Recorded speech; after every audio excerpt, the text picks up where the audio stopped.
राधे कृष्ण दोस्तों। श्री स्वामी हरिदास महाराज कह रहे हैं, काहू को बस नाही। भगवान की बहुत ही विचित्र माया है। अर्थात कहने के लिए तो हम कह देते हैं कि ना बाबा, हमें तो कोई मान सम्मान नहीं चाहिए, मैं तो परमार्थ मार्ग का साधक हूँ। तो मित्रों, यदि आप ऐसा कह रहे हैं तो वो अहम की भावना अर्थात किसी अहंकार में आकर के ही ऐसा कहा जा रहा है। यह अहंकार का विषय बहुत ही सूक्ष्म विषय है। इसे ठीक से जब तक समझा नहीं जाता तब तक अहंकार को जड़ से खत्म नहीं किया जा सकता। इसलिए हरिदास जी महाराज कह रहे हैं, समझने में समय व्यर्थ नष्ट मत करो। सीधे सीधे ये समझो कि अहंकार को, अहम की भावना को भगवत कृपा से ही नष्ट किया जा सकता है। कालिया के तो 101 फन थे, पर इस अहंकार के फन तो गिने नहीं जा सकते कि कितने फन कहां तक फैले हुए हैं। किसी भी बात पर अहंकार, मतलब किसी भी नामतलब की बात पर अहंकार आ जाता है। तो ऐसे में इस अहंकार का कौन सा फन कब उठ जाए और फन फैला के बैठ जाए पता नहीं।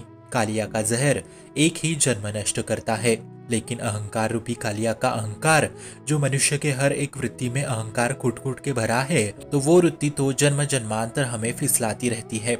क्योंकि संस्कृति आवागमन का मूल यही है। संस्कृति मूल सूल प्रदनाना सकल शोकदायक अभिमाना, ताते करे कृपानिधि दूरी। कालिया ने जो फन उठाया, प्रभु श्री कृष्ण ने उस फन को अपने श्री चरणों से रोंग डाला। इसलिए ताते करे कृपानिधि दूरी, क्योंकि सेवक पर ममता अति भूरी। अपने सेवकों को, अपने दासों को बहुत बहुत ही ज्यादा प्यार करते हैं प्रभु श्री कृष्ण।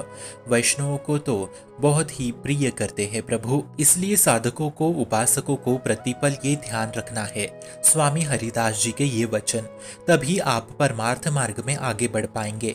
इस प्रेम रस के मार्ग में तभी आपको ऊंचाई प्राप्त होगी। जहां अहंकार हृदय में आया तो वहां आपने अपने बुद्धि के विषय को जाना, परंतु शास्त्रों के रहस्यों को नहीं जाना। अहंकार से भगवत मार्ग में और शास्त्रों की बातों पे तुरंत पर्दा पड़ जाता है।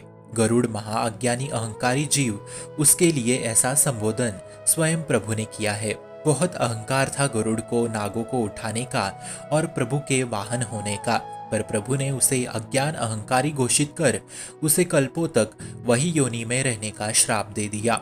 इसलिए स्वयं हरि कह रहे हैं ये बात गरुड़ पुराण में कि है गरुड़ अहंकारी पुरुष मृत्यु के पश्चात गरुड़ योनि को प्राप्त करता है और वो गरुड़ योनि में ही कल्पों तक बना रहता है। तभी प्रभु कह रहे हैं, किन होवो सबको अभिमाना, शोक होवन जा कृपा निधाना। इसलिए संभाल के चलिए, कहीं ना कहीं कोई ना कोई अहम की वृत्ति उदय हो रही है हमारे द्वारा।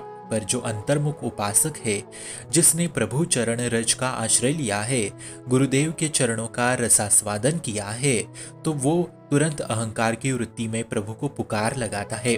उसे जब भीतर से आभास होता है कि अहंकार वृत्ति आ रही है कि हे प्रभु देखो, ये वृत्ति मुझे नष्ट कर देगी, अब हे नाथ आप ही मेरा सहारा बन के मुझे बचाइए, ऐसे वो आर्थ भाव से पुकारने लगता है। फिर तत्काल वो अहंकार उसी क्षण नष्ट हो जाता है।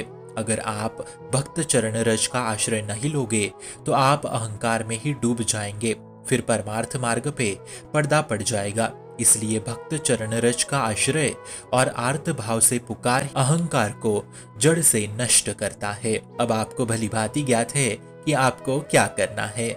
शुभम भवतु कल्याणमोस्तु। भक्ति का प्रसार करने हेतु इस चैनल को अपने मित्र और परिवार संग शेयर जरूर करें और भक्ति दृढ़ करने हेतु इस चैनल को सब्सक्राइब करना ना भूले। राधे राधे।